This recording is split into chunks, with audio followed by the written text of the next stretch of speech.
코스피 8,947.46. 삼성전자와 SK하이닉스가 끌어올린 지수 덕분에 계좌에 빨간불 좀 들어오셨습니까? 요즘 여의도 백화점 명품관은 평일 낮에도 웨이팅이 길게 늘어서 있습니다. 주식으로 번 돈 혹은 반도체 사이클 터져서 받은 성과급으로 다들 지갑을 열고 있는 겁니다. 이걸 경제학에서는 자산 효과, 웰스 이펙트라고 부릅니다. 자산 가치가 오르면 사람들은 자신이 부자가 되었다고 착각하고 소비를 늘리죠. 하지만 여러분이 오마카세에서 카드를 긁는 동안 스마트머니는 조용히 원화를 달러로 바꿔서 이 나라를 탈출하고 있습니다. 오늘 다룰 핵심은 이 환각의 끝에 기다리고 있는 무자비한 청구서입니다. 갤포스나 하나 챙겨 드시고 들으십시오. 속 좀 쓰릴 겁니다. 시장의 환호성에 가려진 숫자를 보십시오. 원달러 환율 1537.5원, 글로벌 달러 인덱스는 101.04로 오히려 안정세인데 원화 가치만 쓰레기통에 처박히고 있습니다. 상식적으로 코스피가 8,947.46을 찍고 외국인 자금이 들어오면 환율은 떨어져야 정상입니다. 그런데 왜 환율이 치솟을까요? 답은 간단합니다. 외국인들은 지금 들어오는 게 아니라 역대급 고점에서 차익을 실현하고 달러로 환전에 빠져나가고 있기 때문입니다. 여러분이 주식판에서 터뜨린 샴페인 비용을 환율 폭등이라는 청구서로 온 국민이 나누어 내고 있는 겁니다. 주식 앱을 켜면 다들 돈을 버는 것 같지만 실물 경제의 공급망은 이미 K자형으로 찢어졌습니다. AI 데이터 센터 수요로 HBM 공정 장비사들은 풀가동을 돌리며 성과급 파티를 벌입니다. 그 돈이 백화점 VIP 라운지로 흘러가면서 신세계와 현대 백화점 주가가 폭등했죠. 반면 전기차 수요 부진에 직면한 2차전지 하부 소재 부품사들은 가동률이 반토막 났고 1,537.5원 고환율로 수입 원자재 가격이 폭등하면서 마진 스퀴즈에 시달리다 적자로 전환하고 있습니다. 코스피 8,947.46이라는 화려한 간판 뒤에는 피를 말리는 양극화가 숨어 있습니다. 경제학에서 자산 효과는 양날의 검입니다. 내 주식 계좌의 평가액이 1억 원에서 2억 원으로 오르면 당장 수중에 현금이 없어도 소비를 늘립니다. 이건 기분 좋은 착시입니다. 현대백화점 매출이 늘고 소비 지표가 반등하니까 경제 펀더멘털이 튼튼해 보이죠.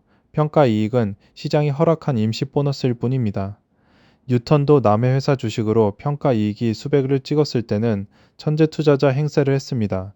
그 펌핑된 자산 가치를 진짜 내 돈이라고 믿는 순간 비극은 시작됩니다. 개미들이 평가 이익에 취해 소비를 늘릴 때 거대 자본은 철저하게 포트폴리오 재조정, 포트폴리오 리밸런싱을 실행합니다. 그들의 룰은 기계적입니다. 특정 국가나 섹터의 자산 비중이 목표치를 초과하면 가차없이 매도하여 비중을 줄이고 안전 자산이나 저평가 자산으로 이동시킵니다. 지금 코스피 8,947.46은 그들의 타겟 비중을 아득히 초과한 상태입니다. 그들은 개미들에게 고점의 물량을 넘기고 1,537.5원이라는 불리한 환율을 감수하면서까지 짐을 싸서 미국채와 달러로 도피하고 있습니다.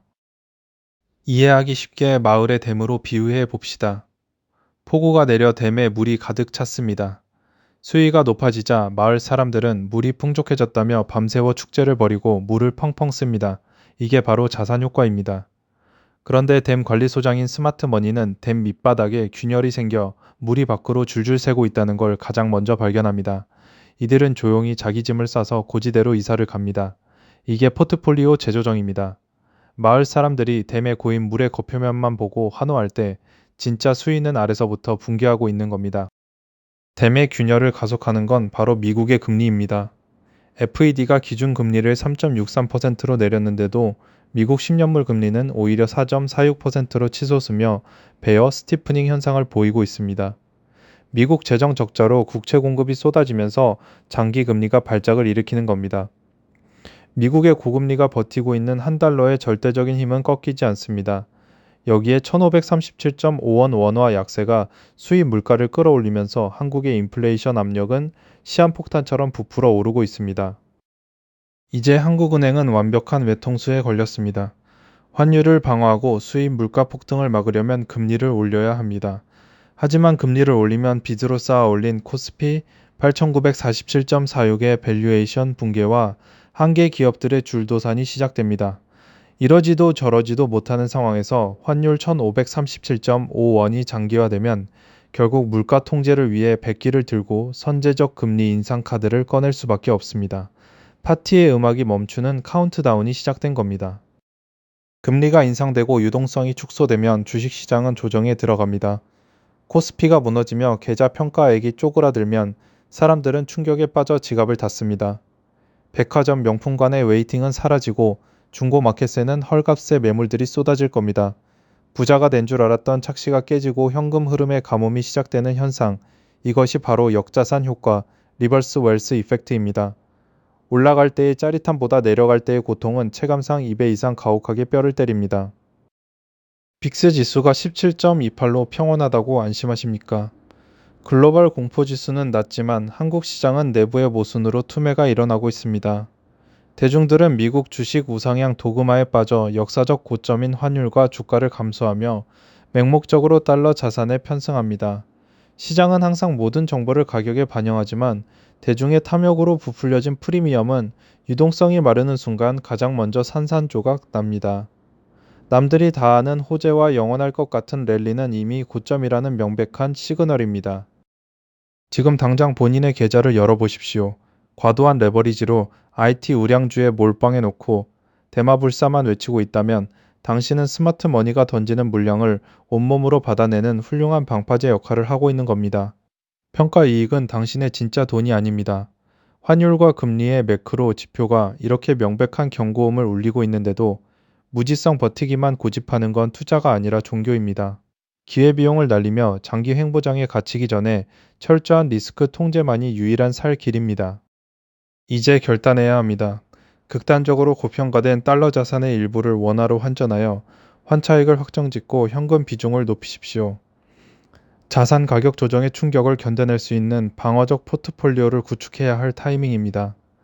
다가올 역자산 효과의 쓰나미에 대비해 경기 민감 소비재 비중을 과감히 축소하십시오. 시장의 광기를 이길 수 없다면 적어도 그 광기가 붕괴하는 끝물에서 억울한 희생양은 되지 말아야 합니다. 뉴턴은 우주의 움직임을 계산했지만 인간의 광기를 계산하지 못해 전 재산을 날렸습니다. 당신이 뉴턴보다 천재가 아니라면 매크로 지표라는 명확한 데이터를 나침반 삼아 움직이십시오. 남들이 환희에 차서 명품을 긁을 때 당신은 조용히 엑시트 플랜을 세워야 합니다. 시장은 당신의 생각이나 처지에 아무런 관심이 없습니다. 구독과 좋아요로 이 채널에 머무르시든 아니면 다른 달콤한 희망회로 채널로 가시든 자유입니다. 하지만 숫자는 절대 거짓말을 하지 않는다는 사실만 명심하십시오.